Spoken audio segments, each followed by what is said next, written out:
Karnataka government always in last 2.5 years or 3 years, more than 50 item prices have been increased, hiked, and this is fourth time electricity tariff is being increased, and because of that, it is because their discoms are in a very bad position. They are not able to pay whatever the subsidy they are giving it to either to the farm, either to the this Grahajyoti.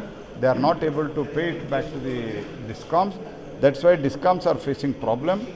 Because of that problem, they are proposed regulator, and regulator has agreed 90 paisa on an average. Whatever it is today, it is there. On that 90 paisa, they are increasing every month, which is very detrimental to our industry and domestic users. And many industries, they may go away from Karnataka. Karnataka government should think on this. They are on the almost edge of the bankruptcy.